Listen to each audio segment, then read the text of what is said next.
Students, SB ইনস্টিটিউটের YouTube চ্যানেলে সবাইকে ওয়েলকাম। আমি সুদেশনা বিশ্বাস আজকে জিওগ্রাফির একটা গুরুত্বপূর্ণ ভিডিও নিয়ে তোমাদের সামনে এসেছি। ভিডিওটিতে দেখো আমরা জিওগ্রাফির একদম বেসিক যে নলেজটা সেটা সম্পর্কে কিন্তু আমরা জানবো। বেসিক নলেজ বলতে আমাদের দেখো আমরা অবশ্যই কম্পিটিটিভ এক্সামের জন্য আমাদের মানে ইন্ডিয়ান জিওগ্রাফি বা ওয়েস্ট বেঙ্গলের জিওগ্রাফি এগুলো তো ভীষণই গুরুত্বপূর্ণ পার্ট থাকে, কিন্তু তা সত্ত্বেও দেখো এইগুলোকে বোঝার জন্য আমাদেরকে এর পাশাপাশি কিন্তু আরো কিছু নলেজ দরকার। সেই নলেজগুলোর জন্য দেখো আজকের ভিডিওটা করা, তাতে কিন্তু তোমাদের একেবারে পুরো কনসেপ্টটা এতদিন যা যা সমস্যা ছিল বা মনে প্রশ্ন ছিল সেগুলো কিন্তু ক্লিয়ার হয়ে যাবে। বিশেষত লোকেশন সংক্রান্ত প্রশ্ন। সবার ফার্স্ট দেখো যে জায়গাটা নিয়ে আমরা এই মুহূর্তে আলোচনা করব, ফার্স্ট স্লাইড একদম। এখানে কি বলা হচ্ছে, এখানে দেখো আমরা হেমিস্ফিয়ার বা গোলার্ধ নিয়ে আলোচনা করব। দেখো হেমিস্ফিয়ার বা গোলার্ধ এই যে বিষয়টা, এটা কাদের দ্বারা বিভক্ত হচ্ছে? দেখো সবার প্রথম কথা হচ্ছে নিরক্ষরেখা, অর্থাৎ নিরক্ষরেখার মান কত? 0 ডিগ্রি। নিরক্ষরেখা বা ইকুয়েটর পৃথিবীকে দুটো ভাগে বা দুটো গোলার্ধে আমাদের ভাগ করেছে। দুটো গোলার্ধের নাম কি? একটা হচ্ছে নর্দার্ন হেমিস্ফিয়ার বা উত্তর গোলার্ধ, আরেকটা হচ্ছে সাউদার্ন হেমিস্ফিয়ার বা দক্ষিণ গোলার্ধ। তাহলে ইকুয়েটর বা নিরক্ষরেখা পৃথিবীকে দুটো গোলার্ধে ভাগ করছে, একটা উত্তর গোলার্ধ, একটা হচ্ছে দক্ষিণ গোলার্ধ। এছাড়া আরো দেখো রয়েছে কি 0 ডিগ্রি। কি 0 ডিগ্রি? হচ্ছে মূল মধ্যরেখা। তাহলে প্রাইম যে মেরিডিয়ানটা রয়েছে বা মূল মধ্যরেখা, সেটাও কিন্তু পৃথিবীকে দুটো গোলার্ধে ভাগ করছে। প্রাইম মেরিডিয়ান পৃথিবীকে ইস্টার্ন হেমিস্ফিয়ার বা পূর্ব গোলার্ধ এবং ওয়েস্টার্ন হেমিস্ফিয়ার বা পশ্চিম গোলার্ধে ভাগ করছে। তাহলে এই যে দুটো রেখা সম্পর্কে আমি বললাম, একটা হচ্ছে নিরক্ষরেখা যেটার মান হচ্ছে 0 ডিগ্রি, এটা পৃথিবীকে উত্তর ও দক্ষিণ গোলার্ধে বিভক্ত করছে। আর বললাম 0 ডিগ্রি অর্থাৎ এটা হচ্ছে মূল মধ্যরেখা বা প্রাইম মেরিডিয়ান, এটা পৃথিবীকে পূর্ব এবং পশ্চিম গোলার্ধে বিভক্ত করছে। এবার সরাসরি দেখি আমরা যে এই যে রেখাটা সেটা কোনটা। দেখো এইখানটাতে ভালোভাবে খেয়াল করো, এইটা হচ্ছে নিরক্ষরেখা, এইটা নিরক্ষরেখা। এক্ষেত্রেও দেখো যদি আমরা মাঝামাঝি দেখি, এটা হচ্ছে নিরক্ষরেখা, একদম পৃথিবীর মাঝ বরাবর বিস্তৃত। তাহলে এটা কি করছে?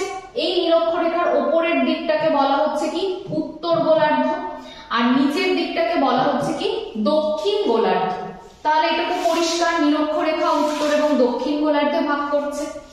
এছাড়া দেখো মূল মধ্যরেখা, এটার মানও কিন্তু 0 ডিগ্রি। এই যে মূল মধ্যরেখা অর্থাৎ এটা একটা দ্রাঘিমা রেখা, আর নিরক্ষরেখা হচ্ছে একটা অক্ষরেখা, আর মূল মধ্যরেখা কিন্তু একটা দ্রাঘিমা রেখা যেটার মানও কিন্তু 0 ডিগ্রি। এটা কিন্তু পুরো পৃথিবীকে আরো দুটো ভাগে ভাগ করছে, দুটো গোলার্ধে। এই পাশটাকে আমরা বলছি পশ্চিম গোলার্ধ, আর এই দিকটাকে বলছি কি পূর্ব গোলার্ধ। তাহলে দেখো দ্রাঘিমা রেখা হিসাবে মূল মধ্যরেখা পৃথিবীকে দুভাগে ভাগ করছে, আর দেখো নিরক্ষরেখাও কিন্তু পৃথিবীকে দুটো গোলার্ধে ভাগ করছে। এইভাবে দেখো আমরা দেখতে পেলাম যে আমাদের পুরো পৃথিবীতে আমরা 4টে গোলার্ধ কিন্তু আমরা দেখতে পাচ্ছি। এক্ষেত্রে দেখো প্রথম যেটা, আমরা ভারতবর্ষের যত অধিবাসী বা ভারতবর্ষ কোন গোলার্ধে রয়েছে? উত্তর পূর্ব গোলার্ধের বাসিন্দা আমরা। এছাড়া দেখো এটা হচ্ছে দক্ষিণ পূর্ব। কেন? কারণ নিচের এই জায়গাটা হচ্ছে দক্ষিণ আর এই দিকটা হচ্ছে পূর্ব, ঠিক এর মাঝামাঝি জায়গাটা দক্ষিণ পূর্ব। নিচে দেখো এটা কি দক্ষিণ আর এখানে আছে পশ্চিম, তাহলে এই দুটো মিলিয়ে রয়েছে দক্ষিণ পশ্চিম গোলার্ধ। আর দেখো উপরে রয়েছে কি উত্তর আর এপাশে রয়েছে পশ্চিম, এই দুটো মিলিয়ে তৈরি হচ্ছে কি উত্তর পশ্চিম গোলার্ধ। আর ভারতবর্ষ কোন গোলার্ধের অন্তর্গত?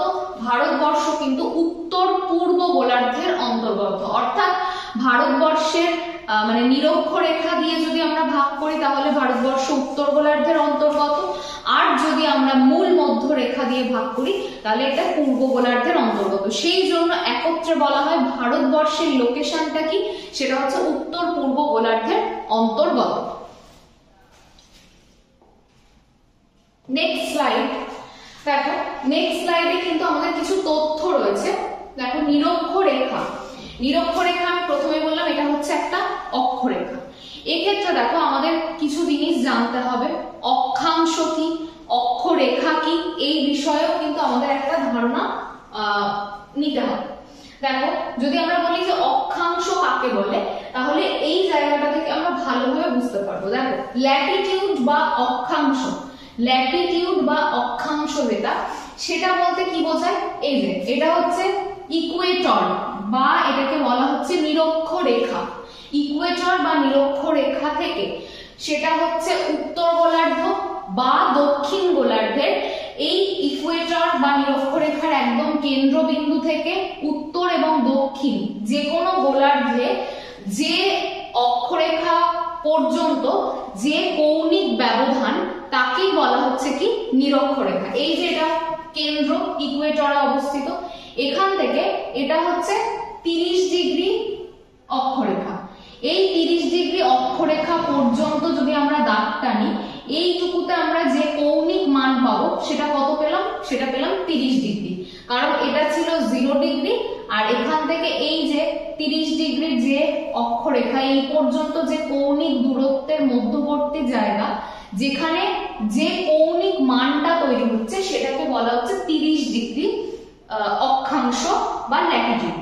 একইভাবে যদি আমরা এই ইকুয়েটরের কেন্দ্রভাগ থেকে এখানটাতে যদি আমরা কোনো বিন্দুকে আমরা টানি এবং তাদেরকে যুক্ত করি, তাহলে এই যে ব্যবধানটা পাচ্ছি বা এই যে কৌণিক দূরত্ব পাচ্ছি এটার মান কত হবে, এটা কিন্তু 60 ডিগ্রি হবে।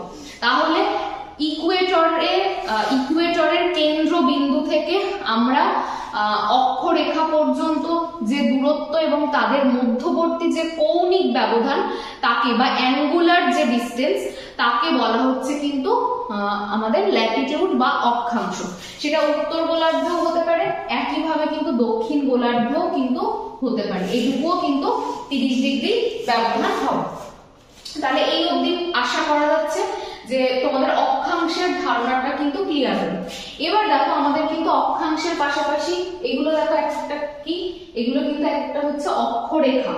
তাহলে অক্ষরেখাগুলোকেও আমাদের চিহ্নিত করতে হবে। এই যেগুলো হচ্ছে অক্ষরেখা, যেগুলো পূর্ব থেকে পশ্চিম দিকে কিন্তু বিস্তৃত।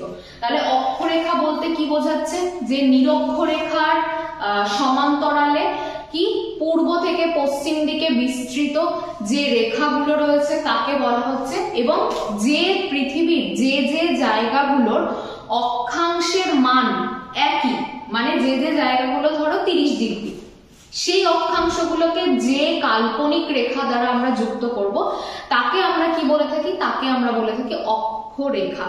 তাহলে অক্ষরেখা কাকে বলছে, পৃথিবীতে অবস্থিত একই অক্ষাংশ যুক্ত স্থানগুলিকে যে কাল্পনিক রেখা দ্বারা যুক্ত করা হয় তাকে আমরা বলে থাকি অক্ষরেখা। এবং এটা পূর্ব থেকে পশ্চিম দিকে বিস্তৃত, আর তার সাথে মনে রাখবো যে এটা কিন্তু একদম নিরক্ষরেখার সমান্তরালে বিস্তৃত অক্ষরেখাগুলো। এবার কথা হচ্ছে অক্ষরেখা, এই অক্ষরেখাগুলোর বিষয়ে আমাদের কয়েকটা জানতে হবে। দেখো ইনফরমেশন, সেটা হচ্ছে দেখো নিরক্ষরেখাকে বলা হচ্ছে কি বিষুবরেখা এবং মহাবৃত্ত। নিরক্ষরেখাকে বিষুবরেখা তো বলা হয় কারণ নিরক্ষরেখা বরাবর দিন এবং রাত্রি এই দুটো কিন্তু সমান হয়। আর মহাবৃত্ত বলার কারণ হচ্ছে নিরক্ষরেখার পরিধি হচ্ছে সব থেকে বড় যত অক্ষরেখা আছে তাদের মধ্যে, এই জন্য কিন্তু এটাকে বলা হচ্ছে কিন্তু নিরক্ষরেখাকে বলা হচ্ছে কিন্তু গ্রেট সার্কেল বা মহাবৃত্ত, সব থেকে পরিধি বড় হওয়ার জন্য অন্যান্য অক্ষরেখার তুলনায়। নেক্সট দেখো কি বলা হচ্ছে, অক্ষরেখার সংখ্যা কটি, অক্ষরেখার সংখ্যা 179টি। এটা নিয়ে কোনো কনফিউশন রাখবে না, আমি ছবির মাধ্যমে বুঝিয়ে দিচ্ছি। অক্ষরেখার সর্বোচ্চ মান কত, 90 ডিগ্রি, সর্বনিম্ন মান কত, 0 ডিগ্রি। দ্রাঘিমা রেখার দেখো, দ্রাঘিমা রেখার সংখ্যা 360টি, সর্বোচ্চ দ্রাঘিমা রেখার মান কত, 180 ডিগ্রি, এবং সর্বনিম্ন মান হচ্ছে 0 ডিগ্রি। এর সাথে সাথে তোমাদের এটাও মনে রাখতে হবে 0 ডিগ্রি দ্রাঘিমা রেখাকে আমরা কি বলে থাকি, 0 ডিগ্রি দ্রাঘিমা রেখাকে আমরা বলে থাকি মূল মধ্য রেখা। 180 ডিগ্রি দ্রাঘিমা রেখাকে আমরা কি বলি? আন্তর্জাতিক তারিখ রেখা। আন্তর্জাতিক তারিখ রেখা। তাহলে এই দুটো কিন্তু তোমাদের পড়তে হবে। অনেক সময় পরীক্ষাতে প্রশ্ন দেয় যে ইন্টারন্যাশনাল ডেট লাইন বা আন্তর্জাতিক তারিখ রেখা কত ডিগ্রিকে বলা হয়, তখন উত্তর দিতে হবে 180 ডিগ্রিকে বলা হয়, 180 ডিগ্রি দ্রাঘিমা রেখাকে বলা হয়। এবং তোমাদেরকে এটাও প্রশ্ন দিতে পারে যে প্রাইম মেরিডিয়ান বা মূল মধ্যরেখা কত ডিগ্রি দ্রাঘিমা রেখাকে বলা হয়, সেটার উত্তর দিতে হবে কিন্তু 0 ডিগ্রি দ্রাঘিমা রেখাকে। এইভাবে মোট আমরা 360টি দ্রাঘিমা রেখা বা মেরিডিয়ান কিন্তু আমরা পেয়ে থাকি। আর যদি বলে প্যারালালের সংখ্যা কটি, তাহলে হবে 179, 179টি। যদি বলে ল্যাটিটিউড কটি আছে, তাহলে হবে অবশ্যই 181। চলো এটাই আমরা একটুখানি ডায়াগ্রামের মাধ্যমে দেখে নিই যে কিভাবে হচ্ছে এটা।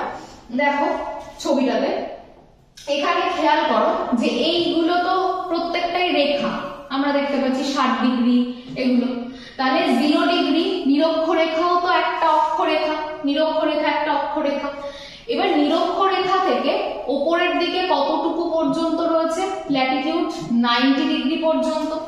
একইভাবে নিরক্ষরেখা থেকে সাউথের দিকে, সাউথ পোল পর্যন্ত ল্যাটিটিউড কত আছে? 90 ডিগ্রি পর্যন্ত রয়েছে। তাহলে দেখো যদি বলে আমাদের মোট ল্যাটিটিউড বা অক্ষাংশের সংখ্যা, তখন কি হচ্ছে? তখন এদিকে 90 ডিগ্রি, এদিকেও 90 ডিগ্রি, টোটাল হচ্ছে কত? 180 ডিগ্রি। এছাড়াও দেখো নিরক্ষরেখা, তার মান কত? 0 ডিগ্রি, সেটাও তো একটা ল্যাটিটিউড, এটাও একটা ল্যাটিটিউড। তাহলে উপরের এই 90 ডিগ্রি, নিচেরও এই 90 ডিগ্রি, দুটো মিলিয়ে হলো 180 ডিগ্রি প্লাস 1। 1টা কোথা থেকে আসছে? ইকুয়েটর হচ্ছে, মানে আরো একটা কিন্তু ল্যাটিটিউড। তাহলে দুটো 90 degree plus 90 degree plus 1 degree. তাহলে যদি আমাদের পরীক্ষাতে প্রশ্ন দেয় অক্ষাংশ বা ল্যাটিটিউডের সংখ্যা, তখন হবে কত? 181টা। এটা ভুল হবে না। এরপর দেখো যেটা পরীক্ষাতে দেয় প্যারালাল বা অক্ষরেখার সংখ্যা, তখন আমরা কি মনে রাখবো? প্যারালাল বা অক্ষরেখার সংখ্যা। তোমরা এই ছবিটাতে একটুখানি খেয়াল করো, ছবিটাতে দেখো, সরি, ছবিটা থেকে দেখো, এখানে তো আমরা দেখতে পেলাম 90 ডিগ্রি পর্যন্ত যাচ্ছে, এদিকেও 90 ডিগ্রি পর্যন্ত আসছে।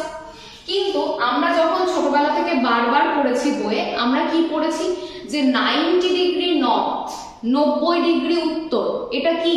এটা একটা বিন্দু, অর্থাৎ মেরু বিন্দু। আমরা বারংবার পড়েছি উত্তরের মেরু বিন্দু মানে সুমেরু। এটা কোথায় অবস্থিত? এটা ঠিক এই রকম জায়গাতে অবস্থিত, এই নর্থ পোল, বা এটাকে সুমেরু বিন্দু বলা হয় বা মেরু বিন্দু বলা হচ্ছে। আবার একই ভাবে দেখো নিচেও কিন্তু এখানটাতে 90 ডিগ্রি সাউথ, এখানটাতে কি রয়েছে? সাউথ পোল রয়েছে বা দক্ষিণ মেরু রয়েছে। তাহলে দেখো এক্ষেত্রে খেয়াল করে দেখো, উত্তরেও রয়েছে 90 ডিগ্রিতে একটা মেরু বিন্দু, দক্ষিণেও রয়েছে কি? একটা মেরু বিন্দু, এখানেও একটা মেরু বিন্দু, এখানেও একটা মেরু বিন্দু। তাহলে দুটো তো বিন্দু পাচ্ছি, আমরা তো কোনো রেখা পাচ্ছি না। তাহলে অক্ষরেখার সংখ্যা কটা হবে? অক্ষরেখার সংখ্যা কিন্তু হবে, এখান থেকে খেয়াল রাখবে 181টা ছিল আমাদের কি? 181টা ছিল আমাদের ল্যাটিটিউড। সেখান থেকে আমরা মাইনাস করব কটা? দুটো, কারণ দুটো কিন্তু রেখা নয়, একটা হচ্ছে 90 ডিগ্রি সাউথ, একটা হচ্ছে 90 ডিগ্রি নর্থ। তাহলে যখন আমরা দুটো মাইনাস করব কত পাবো? 179, 179টা আমরা কি পাবো? অক্ষরেখা পাবো। তাহলে কেন অক্ষরেখার সংখ্যা কম অক্ষাংশের তুলনায়, সেটা আশা করা যায় আমি পরিষ্কার করতে পেরেছি। কারণ অক্ষাংশ টোটালটা মিলিয়ে হচ্ছে 181 ডিগ্রি, কিন্তু অক্ষরেখার সংখ্যা যখনই বলা হচ্ছে তখন সেটা 179টি হবে। কারণ কি? কারণ হচ্ছে এখানে কিন্তু দুটো আমরা মেরু বিন্দু দেখতে পাচ্ছি, উত্তরে এবং দক্ষিণে। নেক্সট দেখো, কয়েকটা লাইন তোমাদেরকে একটু চিনিয়ে রাখা দরকার, সেই জন্য এই স্লাইডটা মূলত প্রেজেন্ট করা। এটা তো আমি একটু আগে আলোচনা করলাম, এটার মান কত? এটা হচ্ছে 0 ডিগ্রি। এটা একদম পৃথিবী মধ্যভাগ দিয়ে প্রসারিত, সেটা হচ্ছে ইকুয়েটর বা নিরক্ষরেখা। এছাড়া দেখো আমাদের পুরো এই যে পৃথিবী, এখান থেকে দেখো আরো একটা রেখা দেখতে পাচ্ছ তোমরা, যেটার মান কত 23.5 ডিগ্রি উত্তর।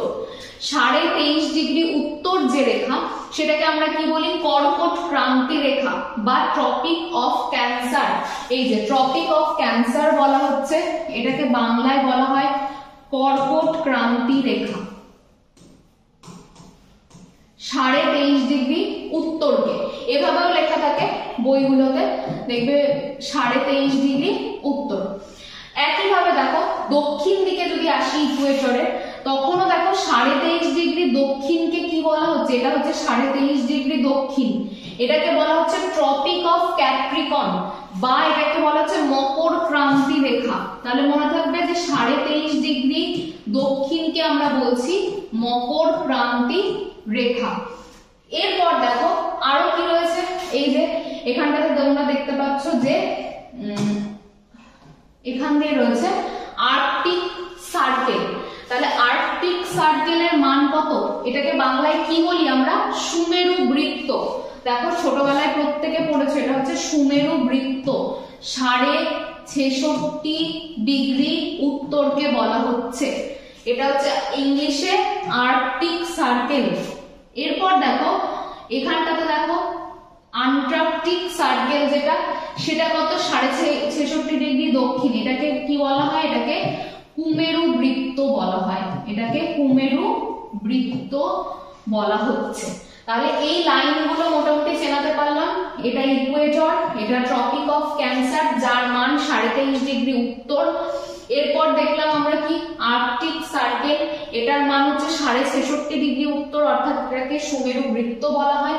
এরপর দেখো এখানে দেখতে পেলাম দক্ষিণ গোলার্ধে ট্রপিক অফ ক্যাপ্রিকন, এটা হচ্ছে 23.5 ডিগ্রি দক্ষিণ, যেটাকে আমরা বলি কুমেরু মকর ক্রান্তি রেখা। এরপর দেখো আমরা দেখলাম 66.5 ডিগ্রি দক্ষিণ, অর্থাৎ এখানটাতে দেখতে পেলাম কুমেরু বৃত্তকে আমরা এখানে দেখতে পেলাম। তাহলে এই কটা কিন্তু আমাদের আলাদা আলাদা রেখা সম্পর্কে কিন্তু একটা ধারণা আমরা নিলাম।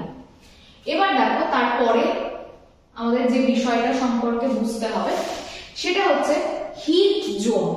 হিট জোন বা তাপ বলয়, এটা কি, এটা পৃথিবীর তাপ বলয়। পৃথিবীতে সূর্য কিভাবে কিরণ দিচ্ছে, অর্থাৎ সূর্যের আপাতন কোণের উপর ভিত্তি করে, সূর্যের আপাতন কোণের উপর ভিত্তি করে পৃথিবীতে কিন্তু 3টে মোট বলয় রয়েছে, ঠিক আছে, 3টে তাপ বলয় রয়েছে সূর্যের আপাতন কোণের উপর ভিত্তি করে। কি কি সেই বলয়গুলো দেখো, এই যে জায়গাটাতে সূর্য রয়েছে, সূর্য সরাসরি গিয়ে কোথায় কিরণ দিচ্ছে, একদম লম্বভাবে কিরণ দিচ্ছে যে জায়গাটাকে, সেই জায়গাটা হচ্ছে মনে রাখবে তোমরা নিরক্ষরেখা থেকে 23.5 ডিগ্রি উত্তর এবং নিরক্ষরেখা থেকে 23.5 ডিগ্রি দক্ষিণে। এই জায়গাটাকে উষ্ণমণ্ডল বলা হচ্ছে, এই জায়গাটাকে উষ্ণমণ্ডল বলা হচ্ছে। এরপরে দেখো 23.5 ডিগ্রি উত্তর থেকে 66.5 ডিগ্রি উত্তর পর্যন্ত কি রয়েছে, 23.5 ডিগ্রি উত্তর থেকে 66.5 ডিগ্রি উত্তরের মধ্যে রয়েছে কিন্তু নাতিশীতোষ্ণ মণ্ডল। কারণ এখানে দেখো সূর্য কিন্তু কিছুটা তির্যক ভাবে কিরণ দিচ্ছে, এখানটাতে খেয়াল করো সূর্য কিছুটা তির্যক ভাবে কিরণ দিচ্ছে। আবার দেখো একইভাবে কিন্তু আমরা দেখতে পাচ্ছি দক্ষিণ গোলার্ধেও এটা কিন্তু রয়েছে। দক্ষিণ গোলার্ধে দেখো কোথা থেকে 23.5 ডিগ্রি দক্ষিণ থেকে 66.5 ডিগ্রি দক্ষিণ পর্যন্ত সূর্য সামান্য তির্যক ভাবে কিরণ দেয়, তাই এই জায়গাটাকে কি বলছি আমরা, নাতিশীতোষ্ণ মণ্ডল। এর আরো একটা নাম রয়েছে, সেটা হচ্ছে মধ্য অক্ষাংশ নামে আমাদের কাছে পরিচিত। আর এই জায়গাটা হচ্ছে নিম্ন অক্ষাংশ নামে পরিচিত, অর্থাৎ যেটা হচ্ছে 0 ডিগ্রি থেকে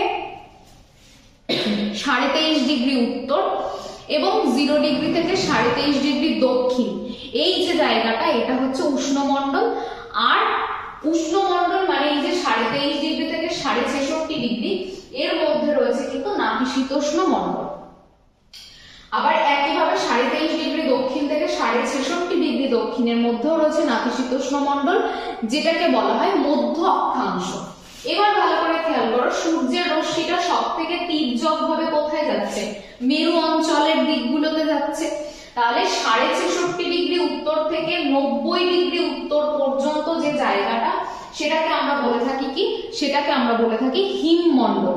66.5 ডিগ্রি উত্তর থেকে একদম 90 ডিগ্রি উত্তর পর্যন্ত যে অঞ্চলটা, যেখানে সূর্য সব থেকে তির্যক ভাবে কিরণ দেয়, তাকে আমরা বলছি হিমমণ্ডল, বা এটাকে বলা হচ্ছে কি? উচ্চ অক্ষাংশ। এই একইভাবে দেখো দক্ষিণেও তাই, 66.5 ডিগ্রি দক্ষিণ থেকে একদম রয়েছে তোমার 90 ডিগ্রি দক্ষিণ পর্যন্ত যে জায়গাটা, এখানেও কিন্তু সূর্য অতি তির্যক ভাবে কিরণ দিচ্ছে। তার জন্য এই অঞ্চলটাকে কি বলা হচ্ছে? এই অঞ্চলটাকে বলা হচ্ছে হিমমণ্ডল, এবং এটাকে উচ্চ অক্ষাংশ বলা হচ্ছে। তাহলে আশা করা যায় এই জোনটা তোমাদের কাছে ক্লিয়ার হয়ে গেছে। এটাকে টরিড জোন বলা হয়। 0 ডিগ্রি থেকে 23.5 ডিগ্রি উত্তর, 23.5 ডিগ্রি দক্ষিণ, অর্থাৎ কর্কট ক্রান্তি এবং মকর ক্রান্তি রেখা পর্যন্ত উষ্ণমণ্ডল। এইটুকু জায়গাকে আমরা নিম্ন অক্ষাংশ নামে চিনি। এরপরে দেখো 23.5 ডিগ্রি উত্তর থেকে 66.5 ডিগ্রি উত্তরের মধ্যে রয়েছে টেম্পারেট জোন, বা যেটাকে আমরা নাতিশীতোষ্ণ মণ্ডল বলি। আবার দেখো 23.5 ডিগ্রি দক্ষিণ থেকে 66.5 ডিগ্রি দক্ষিণের মধ্যেও রয়েছে টেম্পারেট জোন, যেখানেও কিন্তু সূর্য কিভাবে কিরণ দেয়? তির্যক ভাবে কিরণ দেয়। আরো বেশি তির্যক ভাবে সূর্য কোথায় কিরণ দিচ্ছে? সেটাকে বলা হচ্ছে ফ্রিজিড জোন। 66.5 ডিগ্রি থেকে একদম নর্থ পোল পর্যন্ত রয়েছে ফ্রিজিড জোন বা হিমমণ্ডল। এটা আরেকটা নাম উচ্চ অক্ষাংশ। আবার দেখো নিচে 66.5 ডিগ্রি দক্ষিণ থেকে একদম সাউথ পোল পর্যন্ত রয়েছে আরেকটা ফ্রিজিড জোন, যেটাকে কিন্তু কি বলা হচ্ছে? যেটাও কিন্তু উচ্চ অক্ষাংশ নামে আমাদের কাছে পরিচিত। তাহলে আমাদের পুরো পৃথিবী 3টে তাপ বলয়ে কিন্তু বিভক্ত। একটা কি পেলাম? একটা পেলাম হচ্ছে টরিড জোন, একটা পেলাম টেম্পারেট জোন, আর একটা পেলাম হচ্ছে ফ্রিজিড জোন। এইটা একটু খেয়াল করো, এটা খুব ভালো একটা জায়গা ইজি করে বোঝার জন্য। সেটা হচ্ছে এখানে আমরা ইকুইনক্স এবং সলিস্টিস এই দুটো নিয়ে কিন্তু আমরা আলোচনা করব। ইকুইনক্স কথার অর্থ কি? বিষুব। ইকুইনক্স কথার অর্থ বিষুব, আর সলিস্টিস কথার অর্থ হচ্ছে সংক্রান্তি। এই জায়গাটা থেকে আমরা ক্লিয়ার করতে পারবো। দেখো সূর্য যখন একদম সোজা নিরক্ষরেখার উপরে কিরণ দিচ্ছে, সূর্য যখন এই যে 0 ডিগ্রি লেখা রয়েছে নিরক্ষরেখার উপর সরাসরি কিরণ দিচ্ছে, তখন সেটা কোন সময়? সেটা হচ্ছে 21শে মার্চ। একদম তুমি প্রথম একটা বছর থেকে স্টার্ট করবে, তারপর তুমি পরপর মনে রাখো, তাহলে অনেকটাই সুবিধা হবে। সবার প্রথম কোন দিন আসছে? প্রথম আসছে 21শে মার্চ। 21শে মার্চ কি হচ্ছে? সূর্য লম্বভাবে নিরক্ষরেখার উপর কিরণ দিচ্ছে। এটাকে কি বলা হচ্ছে? এটাকে বলা হচ্ছে ভার্নাল ইকুইনক্স বা মহাবিষুব বলা হচ্ছে। নিরক্ষরেখার উপর সূর্য লম্বভাবে কিরণ দিচ্ছে। তারপর সূর্যের অবস্থান কিছুটা চেঞ্জ হচ্ছে। সূর্য কোথায় গিয়ে লম্বভাবে কিরণ দিচ্ছে? সূর্য লম্বভাবে কিরণ দিচ্ছে 23.5 ডিগ্রি উত্তর, অর্থাৎ কর্কট ক্রান্তি রেখার উপর। সূর্যের অবস্থান কিছুটা চেঞ্জ হলো, সূর্য ধীরে ধীরে উত্তর গোলার্ধে যাচ্ছে এবং উত্তর গোলার্ধে গিয়ে 23.5 ডিগ্রি উত্তর, অর্থাৎ কর্কট ক্রান্তি রেখার উপর কিন্তু লম্বভাবে কিরণ দিচ্ছে। এটাকে বলা হচ্ছে, এই যে কর্কট ক্রান্তি রেখার উপর লম্বভাবে কিরণ দিচ্ছে, এটা কত তারিখে হচ্ছে? এটা হচ্ছে 21শে জুন। 21শে জুনকে কি বলে থাকি আমরা? সামার সলিস্টিস বলে থাকি। তাহলে 21শে জুনকে আমরা কি বলে থাকি? সামার সলিস্টিস বলে থাকি। এরপর দেখো কি সূর্য কিন্তু ধীরে ধীরে ধীরে ধীরে আবার পুনরায় কিন্তু চলে আসছে নিরক্ষরেখাতে। সেখানে এসে আবার লম্বভাবে কিরণ দিচ্ছে কত? 23শে সেপ্টেম্বর আবার নিরক্ষরেখার উপরেই লম্বভাবে কিরণ দিচ্ছে।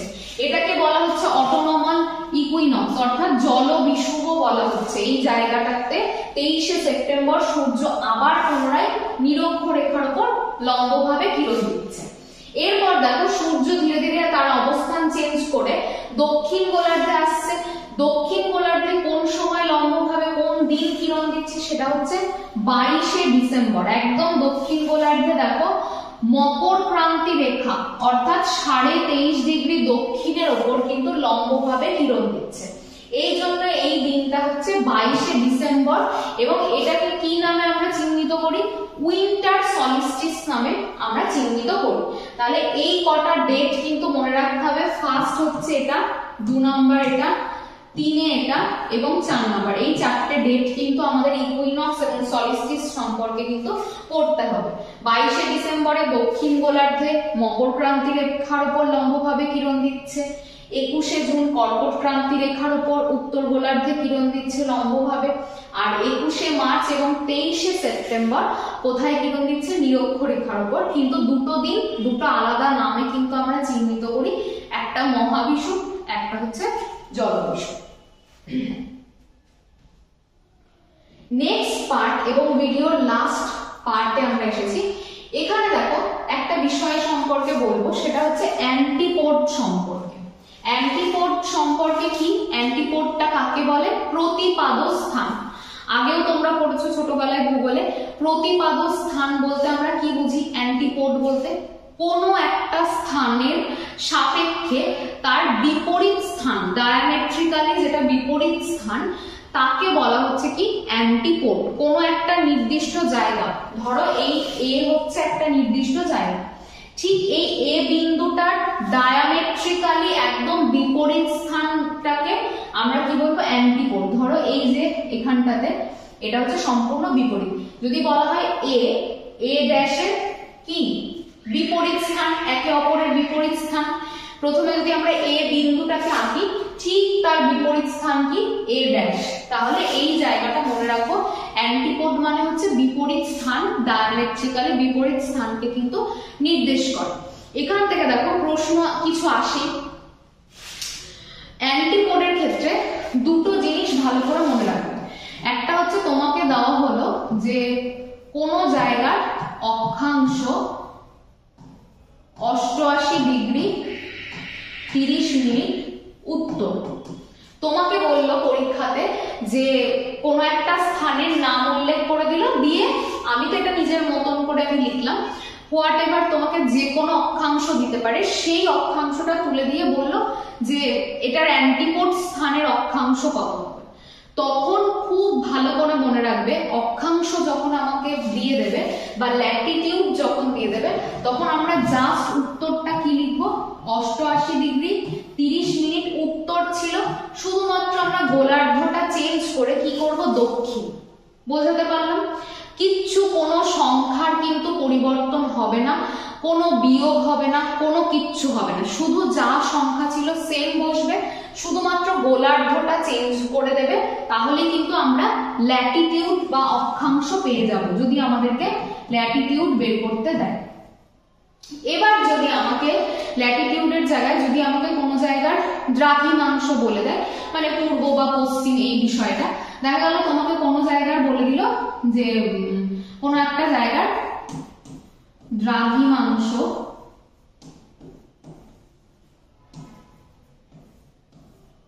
100 ডিগ্রি পূর্ব। এখানে আরো থাকতে পারে মিনিট, থাকতে পারে সেকেন্ড, থাকতে পারে জায়গা।